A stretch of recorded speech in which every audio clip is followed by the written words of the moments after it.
Good afternoon, Mr. Rana. Hi, Smita. Good afternoon. How are you? I'm good, sir. How are you doing? I'm doing fine. We are just waiting for the others to join in. We can Yes, yes. be on reach now. Yeah, please.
Hey, hi.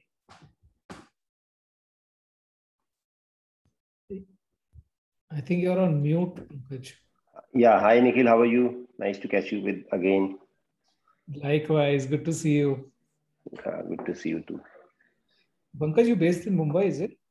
No, Nikhil, I'm based in Gurgaon. So our office is just behind Ambience Mall. It's in Ambience Star. Okay. Awesome. What about you? I'm in Bangalore. You're in Bangalore, yeah.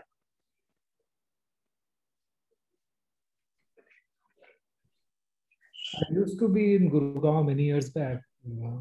So yeah, it's changed now. I get lost with all those underpasses and whatnot has come Right. up. I Yes. get lost there. Okay. So since how long you are with Verizon's? I've been here for 2 years. Been here for 2 years. So it must be exciting journey for you, right? Yes, lots going on. In fact, now recently Verizon divested their stake in Verizon Media, so we are now back to being Yahoo. Okay. So a private equity company called Apollo has picked up a majority stake. Okay. Good. So what basically, if I can ask quickly, I think session is about to start. So what exactly now Verizon/Yahoo is doing now, in which areas? So essentially, at Tech, right? We have our Yahoo for Business products, DSP, Right. SSP, all of those. The full stack marketing technology products that we have. Okay. Right. Big fan of a lot of the products that you guys make. I'm sure if I go around my house, I will find a bunch of them. So Yeah, Panasonic, yeah. Panasonic always, especially I think a lot of my friends tell me in air conditioners, Yeah, air Panasonic has conditioner. come up Yeah. a big see, I used to be a big fan of Daikin, Right. I hear Panasonic is the good one now. Yeah, Panasonic actually in last 3 years we have evolved a lot. So at this moment in India, we have the biggest range of smart connected air conditioners. And on top of it, our products ratings and reviews on all digital platform is the highest. So not only product performance, but the usability and the new age features and all are there in Panasonic now. So for us, it is a focused product now. So most of us in our hurdles or in our discussion, we focus on to create a further strong leadership position in air conditioner space. Nice. So next time I have to buy one, I should actually buy Any a day. Panasonic. And you must let me know any day. Okay. So I have a great employee discount. Sure. Thank you so much. Absolutely great. I think we have Pankaj Parihar also joining us. Hi, Hey, Nikhil. Pankaj. How are you doing? Long time. Yes. I know. I was so looking forward to seeing you. Yes. Yes, absolutely. I don't remember when did we speak and connect. It was definitely a few years back. It was many years back. If I'm not wrong, it was 2014, 15, something like that. Yes, absolutely. Hi, Pankaj Rana. How are you doing? I'm doing fine, sir. How are you, Mr. Pankaj? Nice to see you. Same namesake. Yeah. Hey, Sagar. Good to see you as well. Hey, Sagar is there? Yes. Hey, hi, Nikhil. Hi, Pankaj. Hey, Hi, Sagar. How are you? Hi, Pankaj Rana. Hi. Sorry, I have to call आज by मुझे भी surname. यही करना पड़ेगा. I'll have to go with the full names. No. Or maybe you could just take our last names. Surname. Yeah, you can tell me Rana, no problem. Yeah. Okay, we can try that. But good to see you guys. I think I'm doing this after a little while, so hopefully it goes well. No, of course. You'll rock it. You will rock it. आजकल इतने events होते हैं. In fact, Pankaj, I was looking at your LinkedIn. मुझे ऐसा लग रहा है तुम एक इवेंट से दूसरे इवेंट में जंप मार रहे हो तो मैं I just finished from you. No, I just finished a session on this thing, personalization at scale. Just finished it like 15 minutes back. Yeah, you're right. I mean, it's In fact, this week has been like this. Otherwise, I've not been investing, too much time in these sessions. But this week, there were a couple of friends who had requested, and a couple of companies I work very closely with. So I thought, yes, let's do that. No, that's good. मैंने actually पिछले कुछ साल से बंद कर दिया है कि बहुत इसमें effort डालना पड़ता है, to be honest. Yes. But this guy, Jay Surya, was very insistent. Chalo, theek hai. And then I saw you guys as panelists. To be honest, that's what made me say yes. I said, chalo, I get an opportunity to meet some of the most accomplished marketing folks. सबसे एक बार मुलाकात हो जाएगी. You're just being nice, yeah. Yeah. Definitely. I really, that was very exciting for me personally to just catch up and say, okay. Also, like I said, I think at least Jay Surya told me there were like he's expecting 300-400 people joining the session. I was like, wow, that will be quite amazing. So, yeah. So one of the things, Pariyar, that we were doing is last time when we met, I know somehow we couldn't make it to the time you suggested, but उसमें हम एक request यही था कि सब लोग आप अपना एग्जांपल्स अपने जो भी शेयर कर सकते हैं ना वो ज्यादा करना. Sure. आपको सबको पता है you've been on a lot of panels, I've been on a lot of panels earlier, तो मुझे वहाँ लगता है अगर वो ज्यादा theoretical हो जाए ना तो audience हो जाती है. No, there are enough and more examples, and I'm sure from Sagar's side and Mr. Rana's side as well, there'll be enough and more examples. So I think we should be able to do that. Agar I am तो very bullish on your company यार, मैं तो share खरीदने की सोच रहा हूँ. Tata consumer Nikhil, you should have bought it long back. I know. Bought it long back. When it was on 400 plus. I did buy Sagar. I bought it somewhere on 380 or something. So market has been very, very kind. I mean, yeah. So we have a PE multiple of 65, which is the highest in FMCG. Tata companies में कुछ चल रहा है यार. मैंने देखा टाटा की हर company इस टाइम पे I think they are all time high. ऐसा फील आ रही है मुझे. Correct. I was talking to a friend of mine in the morning. उसने पिछले साल ऐसी टाटा एलेक्सी खरीद लिया था. मुझे विश्वास ही नहीं हो रहा है. 7-8 times हो गया it seems. I was like, wow, this is like Tata Elxsi actually 800 पे था 6-8 महीने पहले. अभी 5,000 something पर है. Even from 3,500 to 5,000 in 2 months. It's okay. Maybe 3 I'm months. not too sure. Are we live? ये live दिखा रहा है ऊपर. Wow. Live in another 3-4 minutes. Hey Shrimita, sorry. Hopefully people are not watching us while we're having a side conversation. In another 2 minutes, yes. Oh, okay. So I can just put up the questions on the chat box. You can just read it out. These are questions from the people you're saying? Yes. Already? Wow. Great. We already have some. चलो ये तो बहुत ही बढ़िया. अगर question आ रहे हैं तो हमारा काम आसान हो जाएगा फिर. हम क्वेश्चन ही पूछ लेते हैं. No, actually I prefer if people. I can't see the chat though. As in I can't see anything in the chat box. I will put up the questions. Yeah, it's not there. Yeah, maybe it's not. Yeah. Okay. I will put in it up. Sure.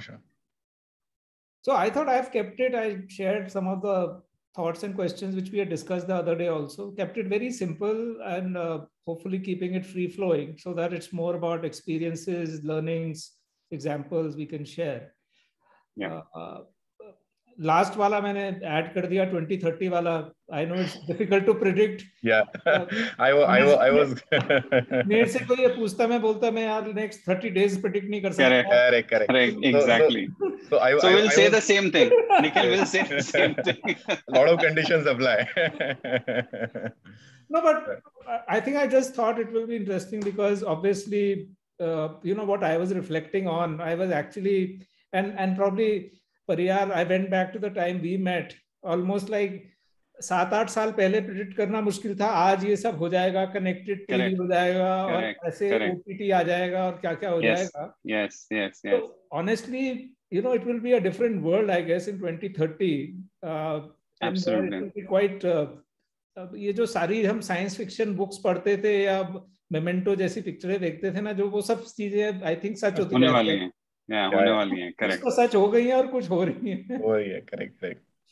So this thing about Nikola Tesla in 1920s really predicting that someday, people everyone in the world will be connected together. You will be able to see anyone any point in time, know what is happening now, and everything, all of this will be in a simple device which you can keep it in your pocket, right? So, yeah. So, no, it's quite amazing. In fact, the other interesting thing I found was all of you. Smita, you're on mute if you're talking. Yes. Good afternoon, ladies and gentlemen. We welcome you all to our next session on building resilience, how marketers can design a future-ready modern marketing organization. We would like to introduce our moderator for the session, Mr. Nikhil Rungta. He's the Vice President and Country Manager from Yahoo. We are having speakers from Godrej Consumer Products, Vice President and Head Digital and Digital Transformation, Mr. Pankaj Parihar. Mr. Pankaj Rana, who is the Business Chief, E-Commerce, E-Store, Platform Marketing and Consumer Experience, Panasonic India. And Mr. Sagar Bouquet, Head Customer and Shopper Marketing, Foods and Beverages, Tata Consumer Products.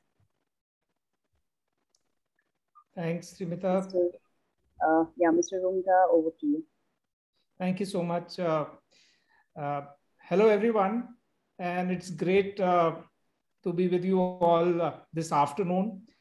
We have a very interesting session in front of us. Like Srimita just mentioned, building resilience.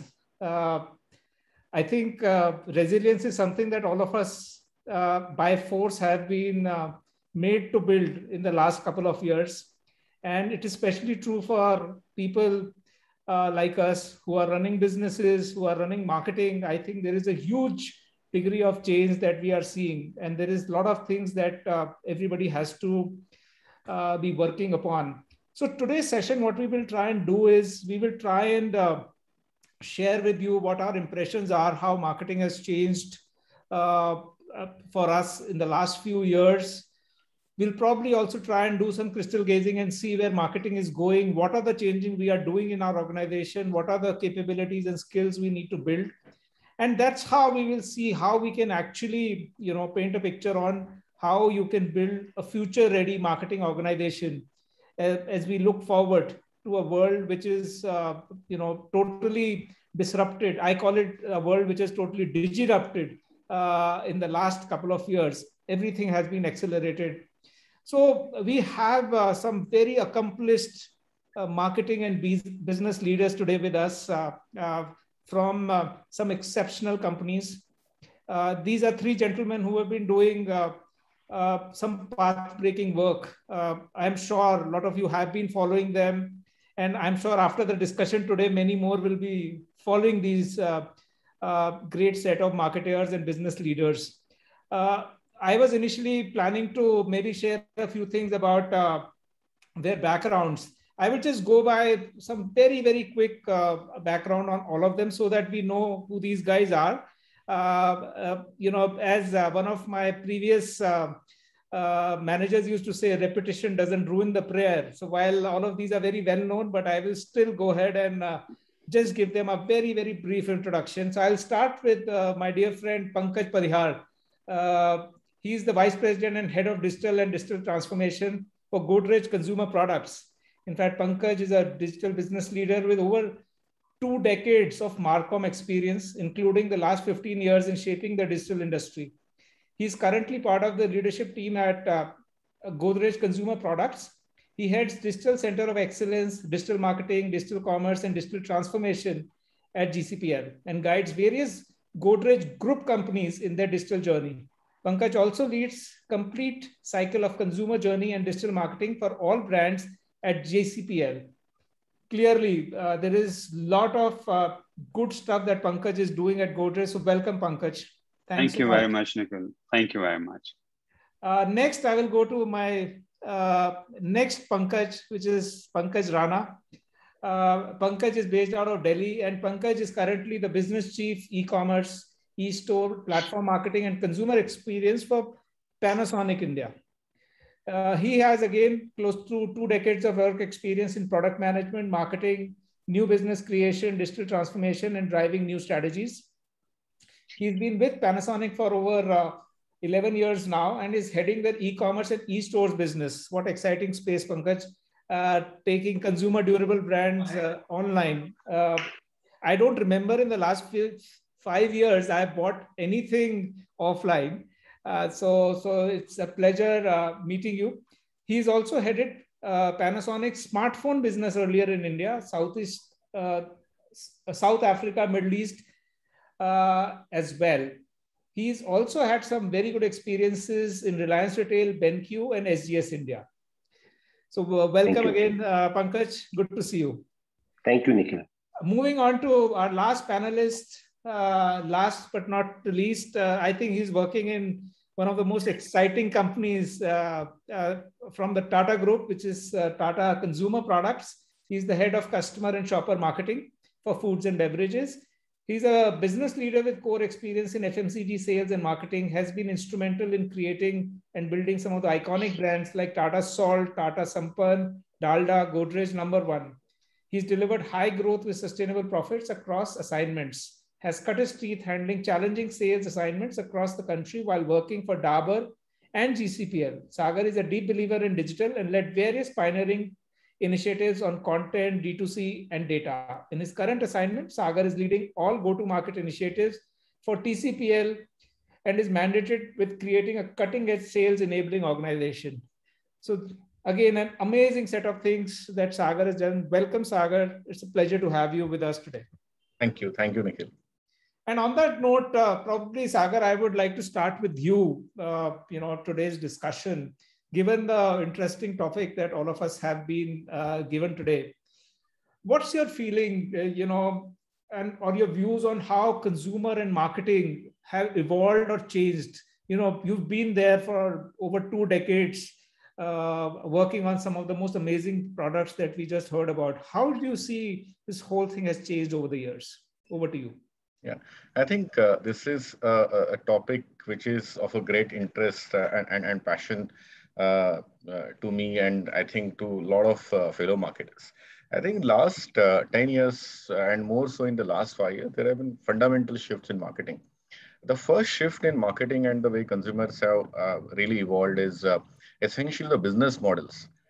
So earlier, 10 years back, especially in FMCG space, your business model that everyone was having was the same. You needed to have a great product, you needed to have a great distribution system, and you needed to then air it on television, right? So that was the business model. Your success really depended upon how well you were able to do these 3 things well. Now, there are disruptions in multiple ways. So first is that if you are a brand, you are not competing with fellow brands, you are also competing with fellow business model. Like say, for example, if you are a L'Oreal, you are not only competing with a Lakme or a Nivea, you are also competing with Nykaa. If you are a Gillette, you are also competing with Dollar Shave Club. So you always have to be thinking not only in terms of product offering and making it efficient, but also how your business model is better. Second thing is, in terms of the channel, the companies which own channels really dominated the market. So you would say the fabled FMCG companies like Unilever and ITC really drew a significant advantage initially because their distribution structure, ecosystem was great. With the advent of a lot of startups in the B2B and B2C space, that advantage is all of a sudden gone. So you can have a great offering. You can put on Udaan, you can be on Amazon's, Flipkart's of the world. You can run it through an elastic run, and all of a sudden the advantage that you had is gone. So you're not only so the advantage that you have with channel, I think that is gone. So essentially, whenever you are thinking about the business, you are not only thinking about the offering, you are also thinking about the entire business model. Now, what does that mean for market? I think that means for marketer, and you would say, for example, if you're a Tata Tea, there is also a Vadam Tea which is doing equally well, right? For every Nescafe, there's a Blue Tokai which is doing quite well. So I think across business model, there are successes. So what is important is that how much is the clarity of thinking as an organization that you have, and how much perseverance and conviction that you have to pursue the strategy. So clarity of strategy has become as important like it never was. The second thing is uniqueness. I mean, what is the specific consumer proposition that you are building, which will be difficult for someone else to really build in? That has become very, very important. And the third thing is efficiency, because finally, when everyone is trying to jostle the same consumer space, who is efficient is going to win the game. I think that is one fundamental shift in the business model. The second shift has happened is in terms of the consumers.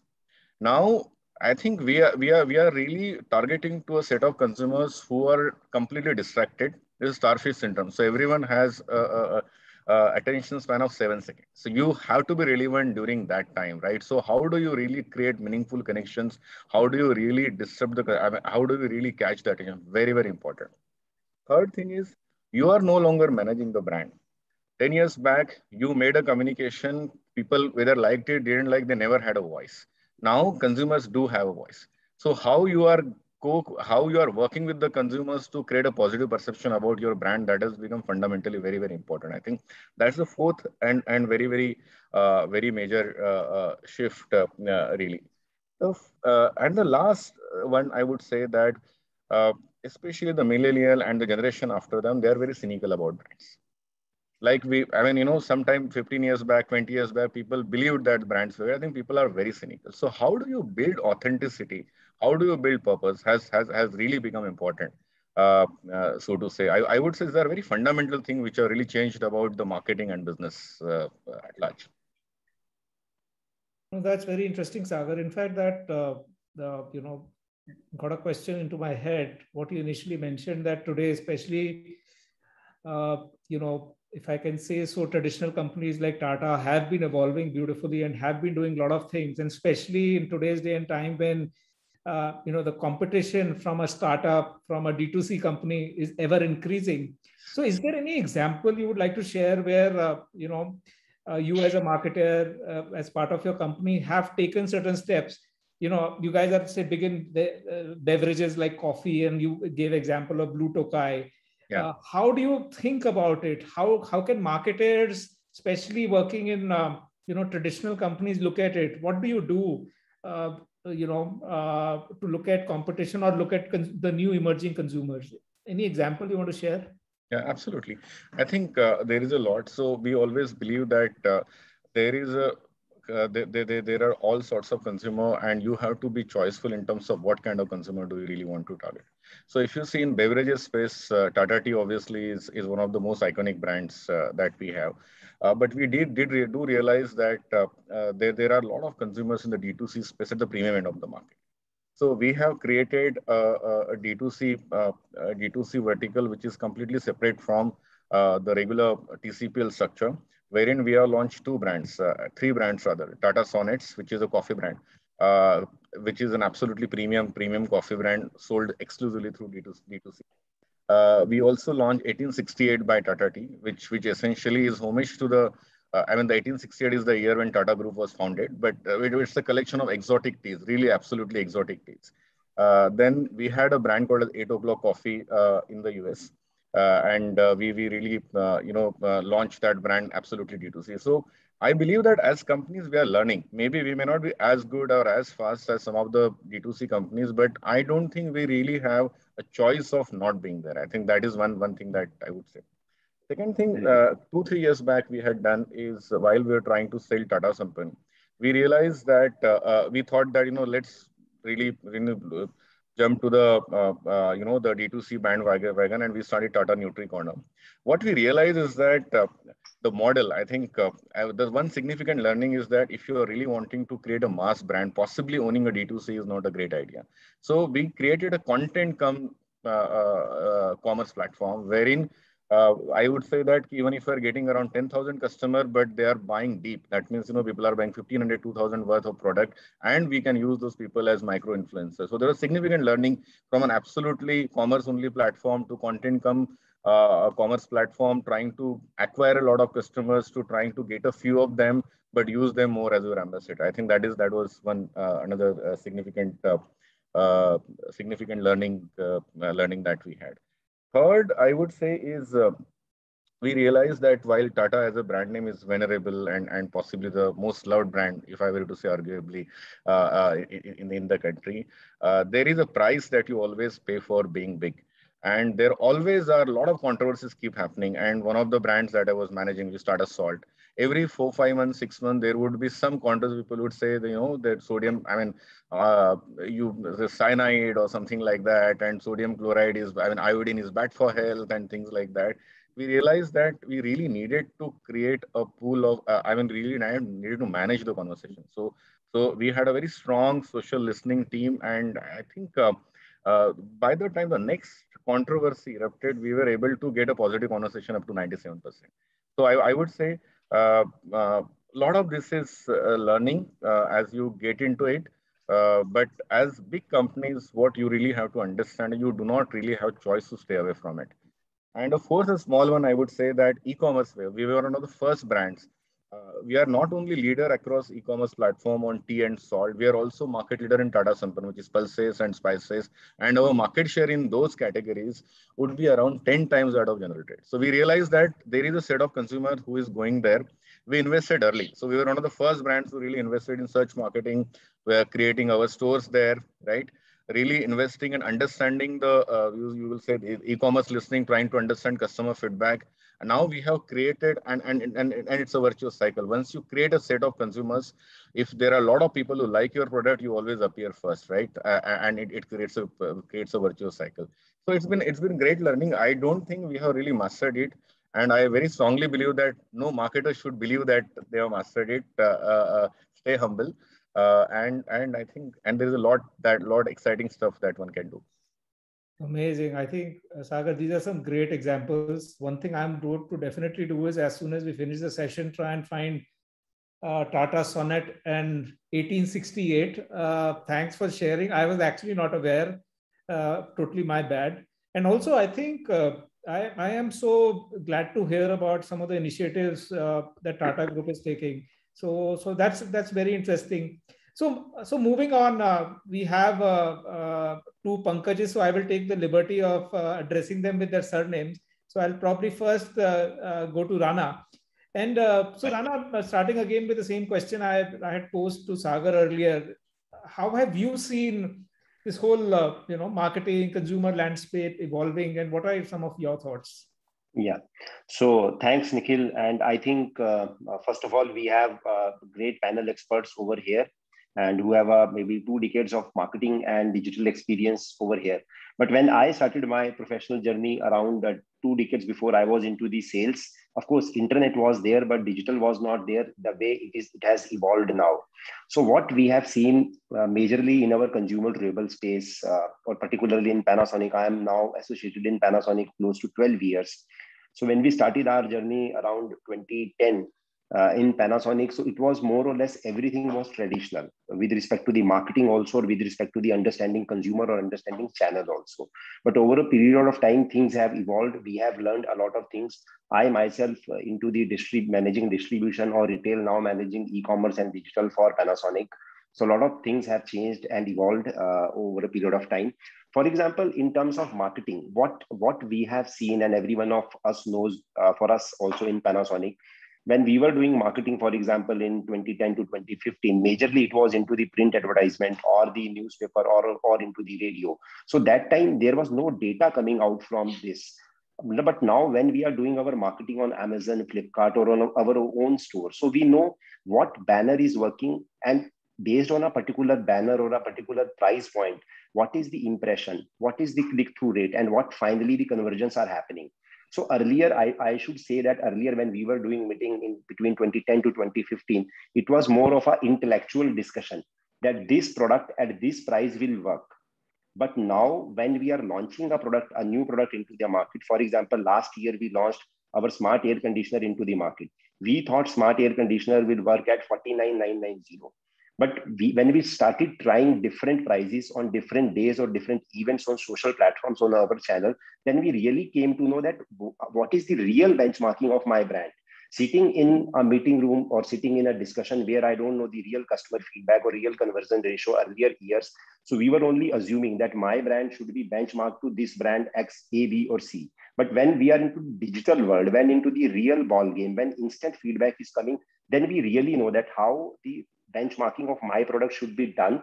And if I need to improve the positioning and benchmarking of my product, then what new features or what new unique value proposition need to bring in my product. For example, based on the learning of last 4 years, so Panasonic has introduced the biggest range of smart connected air conditioner into the Indian market. So last year on both the platforms, Amazon, Flipkart, we were the #1 smart connected air conditioner brand. So this came from the feedback or the association which we have strongly now into the digital space. So this is one thing which we have learned and evolved in last many years, last 4 or 5 years. And second thing, with respect to the consumer evolvement of consumer or consumer journey or consumer experience. So what I have seen or my experience, earlier consumer was going to the shop front.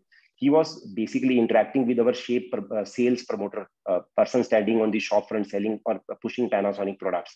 So that time our major emphasis was on the training of that individual person. But now that has totally changed. When a consumer is buying even from a retail store, he definitely go and watch the social platforms, which is digital, which can be Amazon, Flipkart, or your own store or any such platform. So what needs to be done over there? For example, even if we are going for a holiday, what we do, we go to, for example, maybe Make My Trip or TripAdvisor. We see the reviews and ratings. So last 2 or 3 years, what particularly in Panasonic we have done, we have built up our own internal team, which focused on the review and ratings of individual product.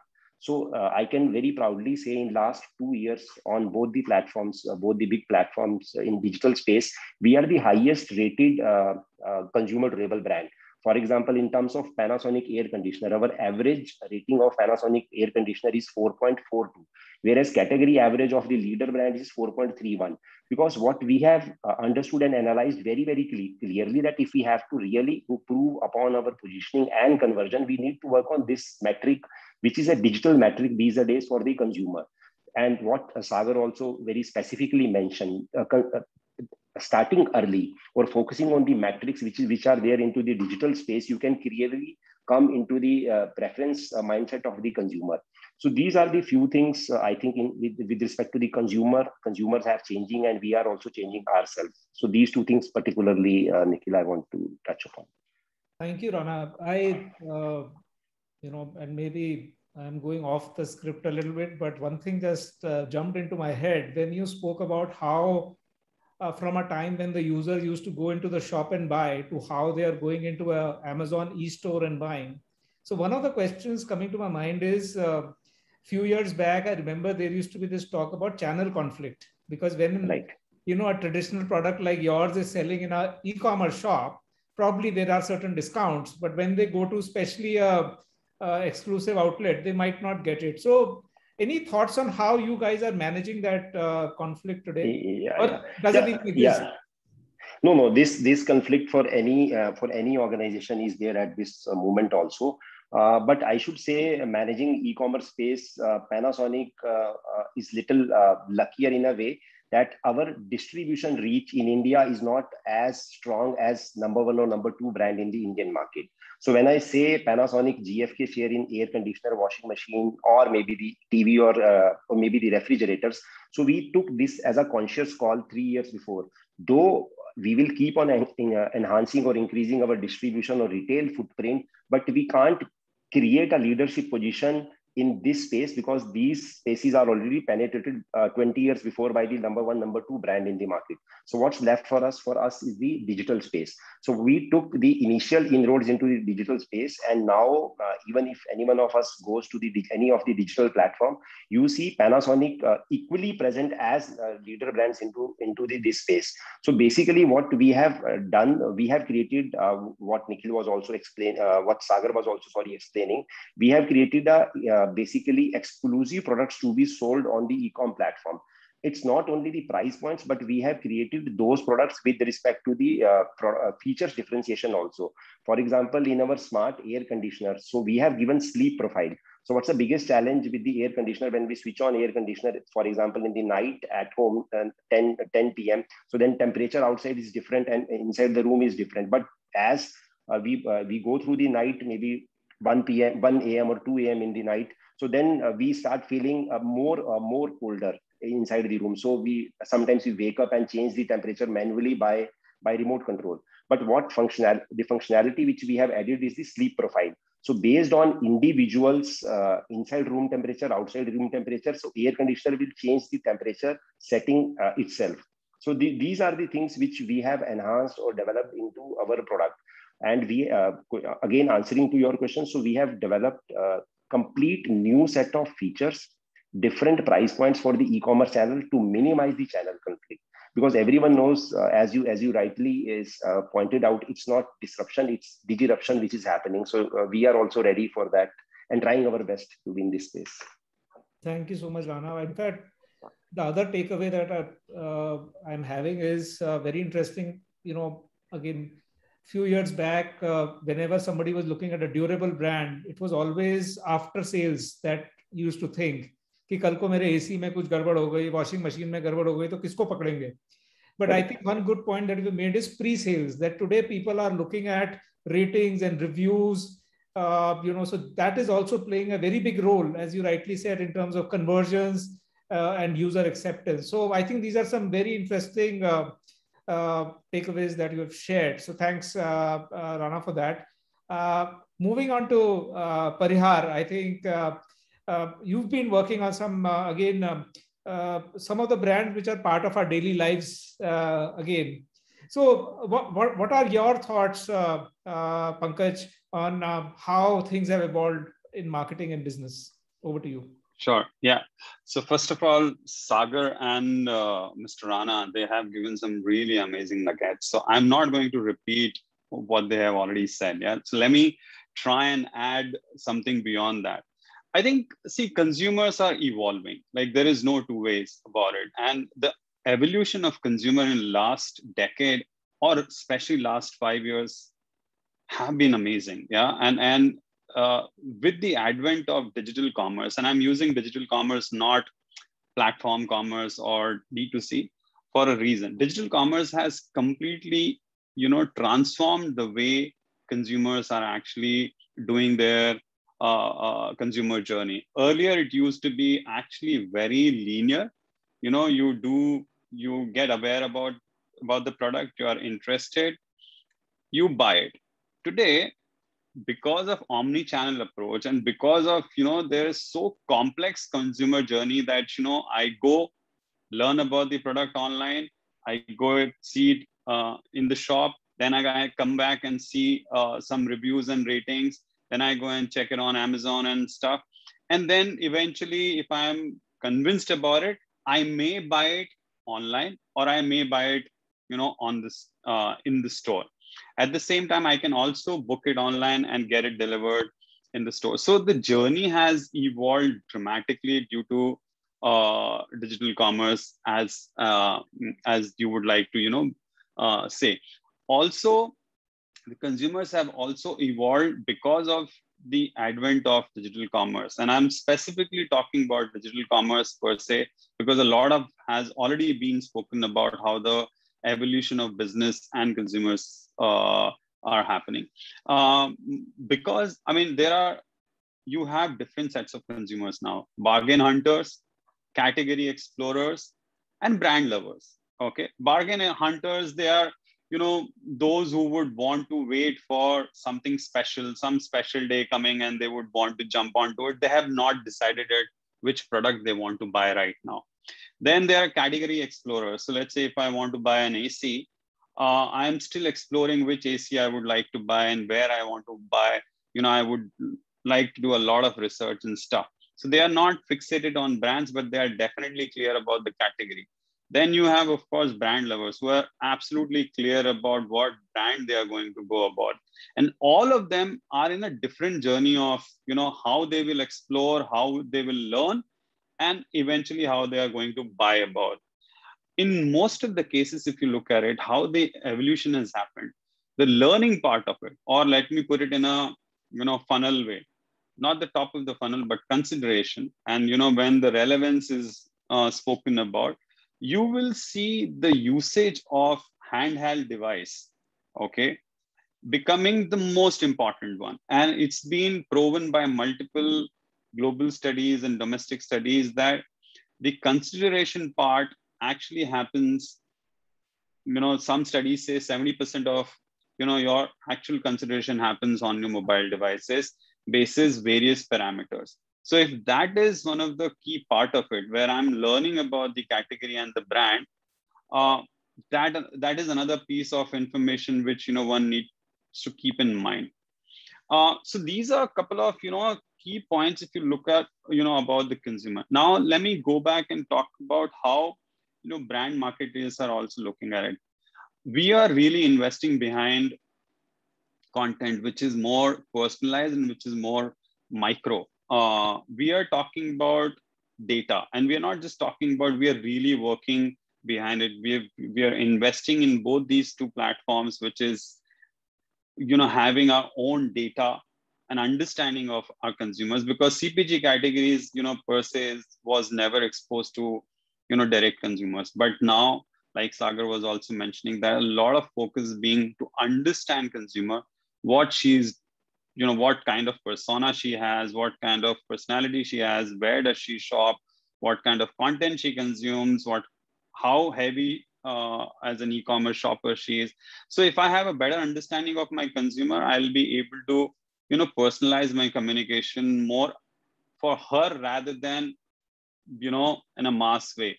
So it's not brand out anymore, it's consumer in. Okay, so if I have an understanding of my consumer, so I'm not going to have a communication which I have created for West Bengal market and replicate it in Gujarat or Maharashtra. That it used to be a time where you used to have pan India, Northwest, and then you would have 4 South markets and probably West Bengal. Today, every small geography can have a different communication, which is what we are doing. Micro marketing, but at scale. Personalization, but at scale. I don't want to create personalization only for Nikhil or Sagar or Mr. Rana. I want to have millions of Nikhils with that kind of liking and that kind of communication.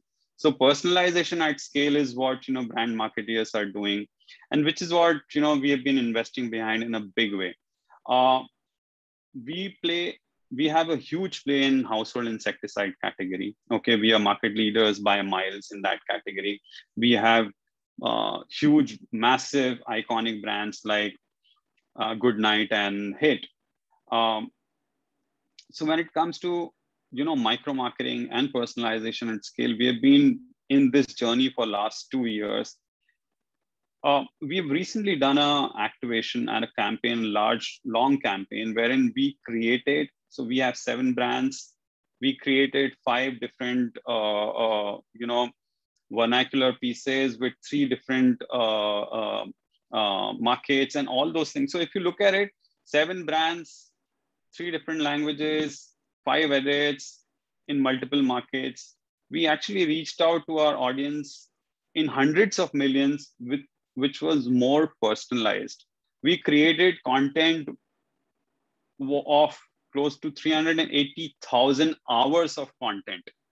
Okay, it's not only your basic matrix of CTR and VTRs and engagement. We over delivered on that, but at the same time we created content which actually delivered on brand metrics, and at the end of the day delivered on sales metrics and business metrics. So by doing such campaigns at large scale and also for a longer duration, actually saw us better results than what we were seeing earlier.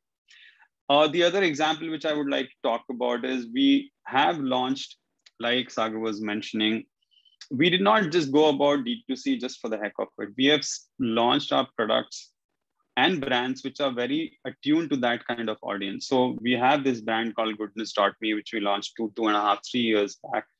It's targeted to moms. It's 100% certified organic, full scale organic, full value chain organic product line. And it's been certified by one of the top leading institutions from France, which is like the epitome of, certification organic products. And it's been a roaring success for us. It's completely D2C, and we know that that's the kind of audience which is available there.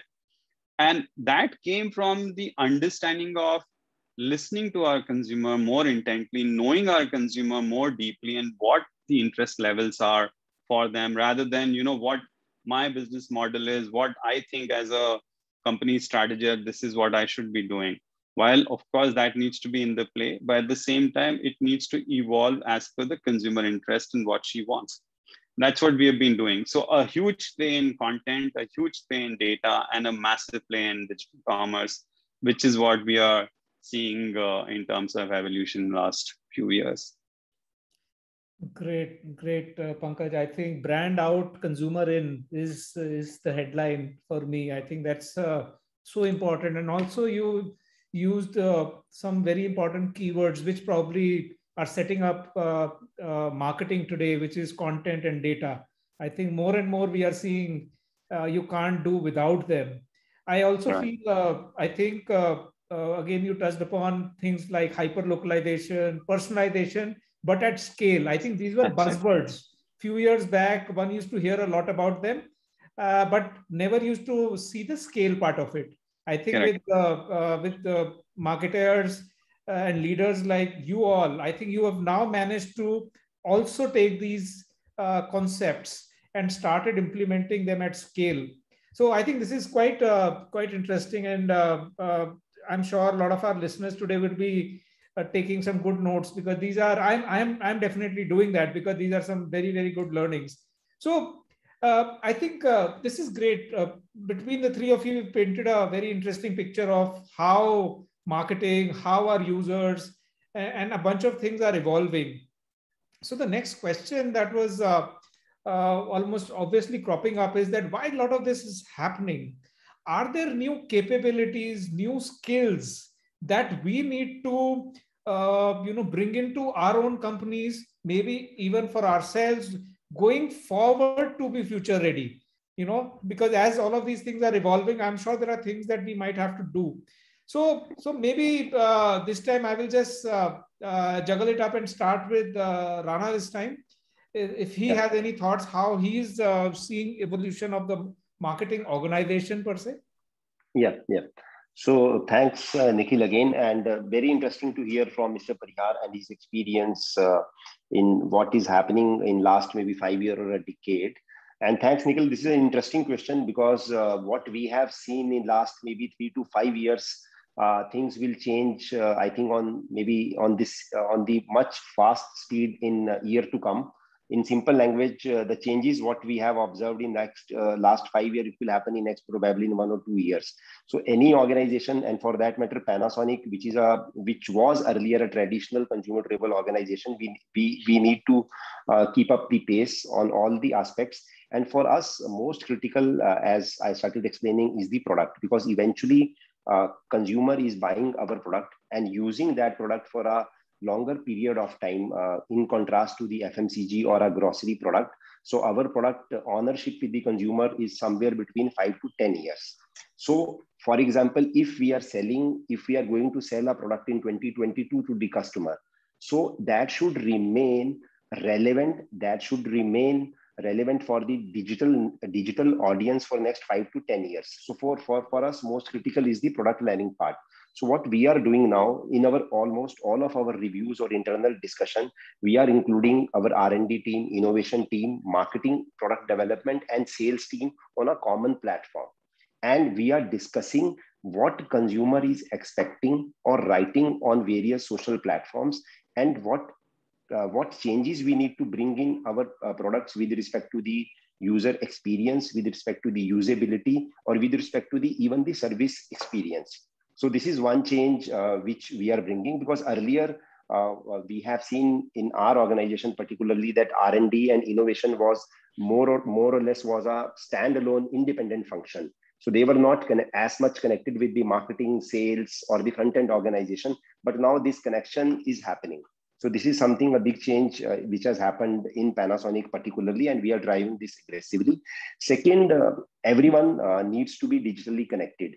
And everyone is connected already, but few of the things which we were not doing earlier, we have started doing now. For example, if any of the Panasonic employee also has to get a Panasonic product, he can buy from example earlier from any retail store and get a Panasonic discount coupon. But now he can only buy from Panasonic e-store. By that way, at least he will go to eStore. He will see the experience that how I have to log in, what is actually in how many hours or how many days I am actually getting my product, and how his service is being enablement. So what we are doing, we are trying to create everything with respect to what customer is going through to our employees also, or even to the front end sales force also. This is second thing which we are doing. And third, the learning which we have taken, of course, earlier, maybe a couple of years before I read an article from maybe Tata Consumer also, Sagar is here, that how this company is also shaping up the digital distribution with respect to the distribution channel. So now JioMart Digital coming in, Udaan and other B2B marketplace people coming in. So for example, if my width of distribution, for example, if in a particular town, example, Muzaffarnagar in UP, if there are 20 dealers who are selling consumer durables, in how many shops Panasonic is present? Assumingly 5 shops Panasonic is present. But if I need to bring my distribution scale from 5 to 20, I need manpower, I need many such infrastructure and resources. But in times to come, can I do catalog sales? Can we have some national partner or regional partner who will keep my product for that particular town, and customer coming to any of those 20 shops can see Panasonic product demonstration, and the training or the product feature explanation, and product can be supplied to him. So in a way, trying to create the distribution channel width by combining this with the digital initiatives, which is happening, what we have seen, the organization like JioMart Digital will do, Udaan has started doing in some spaces, and same way every organization is trying to build themselves also. And of course, beyond that, we are not at this moment enforcing, but we are at least motivating all of our employees, maybe into the any vertical, that they should undergo the digital trainings. They should understand how the platforms operate and how we should actually interact with our customers. So these are 3-4 things in various areas what we are driving to make our organization future ready, which is going to be very, very exciting, and changes will be very, very quick or fast. No, absolutely. And I'm sure you're trying to break the innovator's dilemma by doing that. So definitely makes a lot of sense. I think my takeaways were in terms of you breaking the silos. So R&D is not a silo somewhere today where people are working away. It is marketing, product, R&D are all working together. And the second one is from evolving from market visit to e-visits. So how your own employees need to buy stuff online and see what the experience is. So I think nothing compares to that. I think we have a lot of questions also coming up, but I really wanted to get a point of view of Parihar and Sagar as well. So if you guys can just give a few points in terms of how you are building the organization of the future, and then we'll probably move to some of the questions from our listeners. Yeah. So Nikhil, we've been, like I mentioned, that we've been investing a lot behind, future ready capabilities and stuff. I'll quickly talk about, we invested in, our content development approach and understanding on that in-house. So it's been good 3.5-4 years that we have our own content development studio, which actually I can churn out a full-fledged communication out of that. We have, editing, audio editing, we have video editing, I can do a print shoot in my own. So it's owned by me and my team, and then we do it. So like if I have to do a 3D rendition for marketplaces, I don't need to go and wait for, partners to develop it. I'm just doing it, on the fly and real-time basis. So a huge investment in content capabilities, a massive investment we are doing in, understanding a whole spectrum of data and technology. So the entire stack, and, how we can actually learn from what our consumers are. So that, it's not only for the digital team, or it's entirely, so marketing team, innovations team, strategy team, all of them are part of this cohort, which goes and understands this entire spectrum of data and what we can learn from that. So these are, a couple of capabilities which we are developing. And of course, there is ongoing, programs which are being run to ensure that you are absolutely ahead of the curve as to what technologies can be leveraged for what business challenges. So those are a few things which we are actually doing at our organization. So thanks so much, Pankaj. I think it is so true. One of the biggest things that all organizations, old or new, are doing is learning and development, how they can equip their teams with what is going to be the future of doing business. So great. Right. Thanks so much for sharing. So moving on to you, Sagar, you probably are from one of the most traditional companies in India. And I'm sure there are things that you guys are working on. So you want to share a few stuff with us? Sure. So I think yeah, you are right. I mean, Tata, one of the old, but I would disagree with the term traditional because I think we are really trying to be ahead of the curve and doing things in a new way. I would actually say two very different points. One of the things that we are really trying to do is also pick from the old what you can really do. What can you learn, and and one of the things that we are learning at the basics. So I'll quote a very famous quote by Peter Drucker, which said that in any organization, marketing and innovation are the only two real functions. Everything else is a cost center. And if you really see the evolution and journey of marketing as a function, where the fabled FMCG marketers were always in demand. When at least when we were in campuses, right? And the one of the reasons was that they were essentially responsible for delivering businesses. Over a period of time, the whole fascination of marketers to really start being involved more into only the creative media and all those parts, and really focusing a lot on awards. What happened because of that? The importance of the function. Finally, at the end of the day, the importance of any function is finally dependent upon what are the hard metrics that you are really able to deliver. So you would say that while a CFO or a chief supply chain officer always had a very hard metrics to really delivered, marketers always were very hesitant to really commit themselves on hard metrics. So one change that we did, in fact, while I was at Tata Chemicals, which was the preceding company to Tata Consumer Products, uh, the category management and marketing pieces were different. So the marketing guys were like really building campaigns, really executing the campaigns and doing activations, but the product management team was essentially really looking at the entire product. We said one person should really handle it. And that means a lot of changes in terms of the attitude. So essentially then you would know that what are the levers that will really help deliver the business. The lever could sometimes be a simple channel strategy. A lever sometimes could be the way you are looking at your product cost. The lever could be the product proposition that you are building, right? Lever could be the way you are spending money. Is it really efficient? Is it really getting you the business that you want? So the getting the team to really attend to start delivering business on business metrics, I think it is not only important for the organization, it is very important for marketing as a function to stay relevant. And a lot of efforts we are really putting on that. So that's like one, and going back to basics, I would say. The second thing is learning new things and build digital literacy, because most of the brand managers or the people at the mid level, I would say that the category managers and category heads, none of them they typically have 8 to 10 years experience, and all this digital learning has been like 6 year old, and lot of every stuff keeps getting evolved. So how do you really invest in a lot of things? Many of the things that Pankaj spoke about, we also have been investing.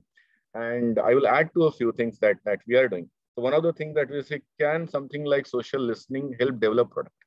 So when we developed a new range of salt, we realized that the Himalayan pink salt is becoming very, very important. So we created a range which really delivers on that. Then the market researches, right? So, I mean, there is this famous quote by Steve Jobs say that, I will create products, consumers, if consumer really knew what he or she wanted, we would really have been able to, people would have been able to deliver products. So, but I think the truth lies in between. So most of the time, consumers never say what they mean, right? And that's the reason the traditional research is really fails. So how do you use neuroscience? So a lot of our working, most of our packaging researches or communication researches, where we are not asking anything. You are just mapping the neuro signals, and you understand whether the consumer really likes your product or not. So that's so using technology in very different product development, consumer researches, data. I think data, enough and more has been said about data, but how imaginatively one can really use data. So a lot of work on really creating data lake wherein there are discrete data pieces which are lying with your publishers, with your own platform. How do we create them together? How do you really try and chase the same customer? Because I think while you had data, the data really was owned by something like a Facebook or a Google, right? Because in between these two ecosystems, 80% of all your data marketing happens, right? So how do you own that data piece? And I think, as Pankaj said, it really requires a significant organizational commitment, because more than the cost, the time that it takes, I think that's humongous. So I would say some of those things that we have really used. Yeah, and artificial intelligence, picking the trends for new product development. So a lot of stuff in that direction. And I would say most of the organizations are learning, and we are also learning on that point. Thanks, Sagar. And definitely you were right. I don't think so Tata is traditional anymore. Some of these insights that you have shared, believe you me, I think make me feel really proud and make me feel also very excited with the future and what it holds for us. We are almost towards the last end of our discussion today. So it does make sense to take a few questions. So let me just see. We have a couple of questions which have come up here. I can see a lot of COVID being mentioned. So clearly that is, everybody has been going through tough times. So I think that's what is prompting some of the questions. So let me see. The first one that I will read out is, with social distancing and increased consumer anxieties, there is perhaps a greater reliance on conversational tools and chatbots to interact with consumers. Isn't the element of personalized communication and quality of service lost in the process? So maybe Pankaj, should I pass it on to you, Pankaj Pariyar, because you did mention about personalization. So maybe if you want to give it a shot, what is your feeling? How COVID has disrupted this particular thing around personalization? No, so personalized, like I said earlier also. So the usage and the question was pertaining to the usage of chatbots and other technologies, because in these times people are avoiding physical meetups and catch-ups. So in fact, it has only added in terms of it's not a deterrent, or it's not like that there is personal connection being missing. No one wants, as of now, no one wants personal connection in that sense. Yeah, they really want their service to be delivered. They really want understanding to be clearer. And if the brands are able to give it to them in a way that they are safer in the environment, they are more than happy. And that is what most of the brand marketers are doing. In fact, we have also, for certain of our brands, we have WhatsApp for Business API linked, and we are very happy to connect with our consumers, and they are also very happy to connect with us in terms of understanding. Like, there are certain products which we launched which needed to have some education, and especially I'm talking about from Goodnight as a family of brand. It needed some bit of education, and WhatsApp became such a personal tool for them, and they didn't need to actually go through multiple educative formats to understand what it was. They just, they connected, we shared the link, and it was easier. And it's in fact far easier and convenient for consumers. And convenience has always been one of the important factors in consumers' mind, so that their services are being delivered. It's a boon. It's definitely not a challenge from engagement point of view. Thanks, Pariyar. I think you're absolutely correct. I think some of these channels are actually making a dialogue possible, which was probably previously when it was more one way and people had to make much more effort. I'll probably take just one last question. And Sagar, this is coming your way, because you did mention how you tackled some of the things that Tata solved. With increasing disinformation and fake news on social media, how can brands navigate the clutter and convey their message to the end consumer? So a lot of learning, personal learning on this, and trial by fire, if I were to say that way, Nikhil. There are a few things which would really help handling such crisis, and also the fake media. The first part is having your digital footprint strong. Please, I think one always has to remember that anytime a fake news happens, a lot of the search engine optimization comes at play. Whatever your digital footprint, if it has more views, and there is the right information available. Because many times when consumers see a fake news, they also Google and check whether try to verify whether that news is true. So if you have a footprint and you proactively know the kind of conversation that is going to be happening, and you really have to be second guessing and really think about what could be the kind of patterns. So working with a lot of content creators to make sure that your digital footprint is stronger than a fake news could create. I think that is one learning. Second learning that we had is to really work with people, credible faces. Most of the time, whenever such crisis of fake news happen, people trust the experts more than they trust the brand. So at any point of time, having a panel of people who genuinely believe in what you feel and accessing them easily, that always helps. Also, nimbleness is very, very important. So one of the things that we have learned is you for every crisis, we said you have to the golden hours is first 3 hours. In first 3 hours, you have to respond. So you have to have a proper policy which says if certain kind of crisis happens, the PR agency has to speak to the marketing head. Marketing head will take a call. If it requires a CEO's approval, how much time it should take, right? Who is going to disseminate the information? So you have to be extremely nimble. The last and most important thing is whenever such things happen, staying silent is not an option. Typically in digital, if you are not responding, it is considered as consent. While you have to be discretionary about what do you do. Like say, for example, we have realized that 80 to 90% of the people who are spreading fake news actually do not believe in it. They are generally doing thumbnail activism. Something comes to me on WhatsApp or on Facebook as sensational news. I just want to share, right? Or I just want to forward. What we have realized that if you connect with those people and tell you the truth, many of those people actually apologize and say that, hey, listen, I did this because I didn't know about this. I got a call from Tata Consumer Products and they told me the truth. What has been shared is wrong, right? So while you have to be, but if you publicly tell them this, most of the time you would send personalized messages so that no one likes to be publicly shamed or publicly told that they are wrong. So I think so how do you really use discretion? How do you reach out to people and be proactive? These are some of the learnings, and I'm sure we'll continue to learn more. Thank you so much, Sagar. And I feel we've totally run out of time. I had a few more questions, but I guess I think it was just so much of a enriching conversations. I have like a full page of notes that I've taken here. So many interesting takeaways from each one of you. So on behalf of CII and everybody else, I would like to really, really thank you guys for sharing your thoughts, sharing your learnings, your examples. I think these are very, very good. And I'm sure all the audience who are watching us today, it will help them in their own marketing and business building as they take it from here. So on that note, have a very good evening and thank you so much, everyone. Thank you. Thank you so much, Nikhil. Thank you, everyone. Thank you, Pankaj and Pankaj. Yes. Thank Great you. session. Thank you, Sagar. Thank you, Mr. Rana. Thank you. Bye-bye. Thank you. Have a good evening. You too. Bye.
Hello भाई साहब, नमस्ते। नमस्ते ma'am. कैसे हो? ठीक ठाक है ma'am.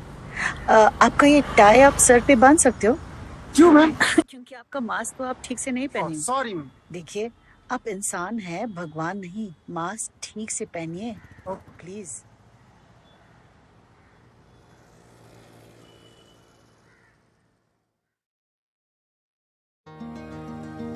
Nature is a miracle. Nurture it. Energy is joy. Spread it. Clean air is life. Protect it. Exploring the immense possibilities of natural gas. GAIL India Limited. Energizing possibilities for a self-reliant India. भाई साहब एक minute, ये आपने sandal बहुत अच्छे पहने, इनको पैर से निकाल के हाथ में पहनेंगे प्लीज। क्या बात कर रहे हो? अरे सर, तो सुनिए सुनिए सुनिए तो फिर ये मास्क नाक के नीचे क्यों पहन रखा है सर? देखिए, आप इंसान हैं, भगवान नहीं। मास्क ठीक से पहनिए please. Sorry.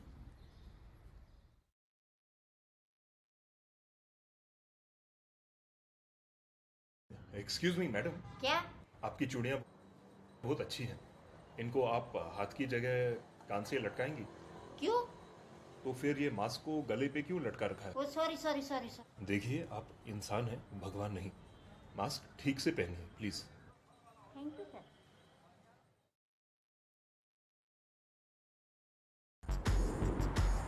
In a world where we can do almost everything with a click,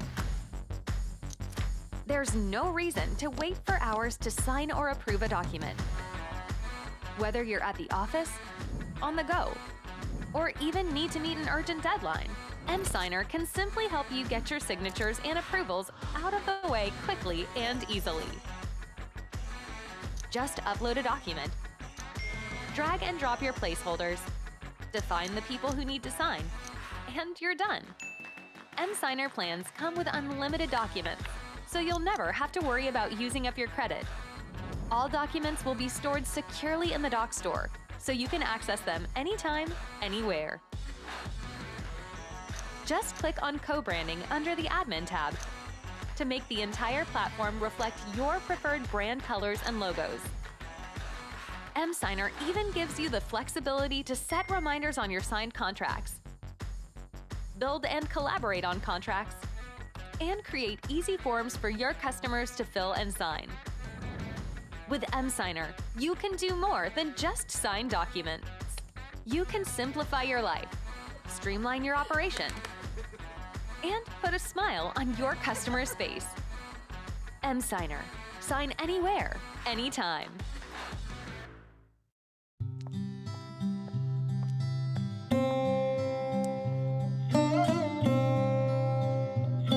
वो पैसा है क्या पैसा जो सिर्फ पैसा बन के रह जाए, जिसकी कीमत सिर्फ नंबरों में मानी जाए।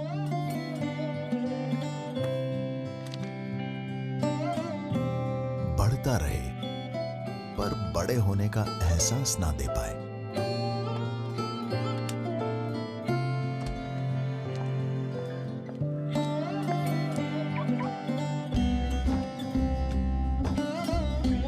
सिर्फ जेबों में कैद किसी को आजाद न कर पाए। वो पैसा ही क्या पैसा जो रात भर जगा के भी सपने ना सच कर पाए।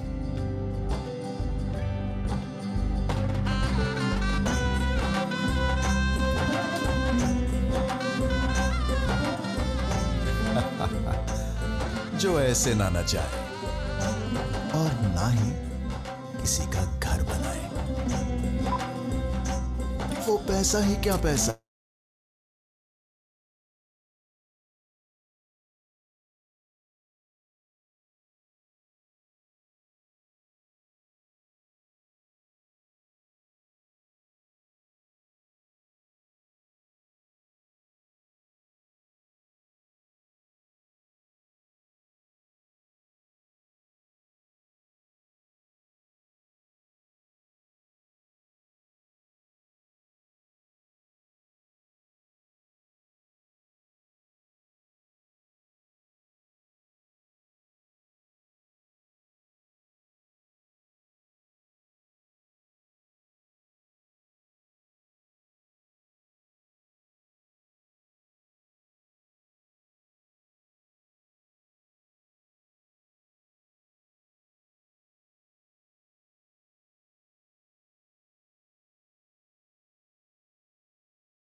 पूछो तो ये जिंदगी ही तो पैसा है। बैंक ऑफ बड़ौदा, जिंदगी का bank.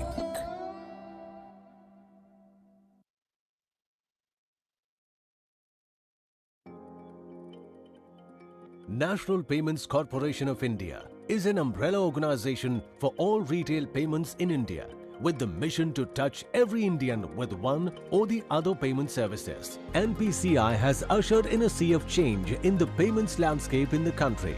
Since inception, NPCI has achieved several milestones of innovation through product developments.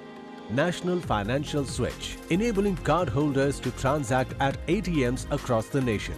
Immediate payment service, enabling real-time round-the-clock fund transfers. Check truncation system, enabling faster clearance of checks through electronic truncation via image transfers. RuPay, the card scheme which offers a domestic, open-loop, multilateral system which allows banking and financial institutions to participate in electronic payments. National Automated Clearing House, enabling banks, financial institutions, corporate and government to facilitate interbank, high-volume electronic transactions which are repetitive and periodic in nature.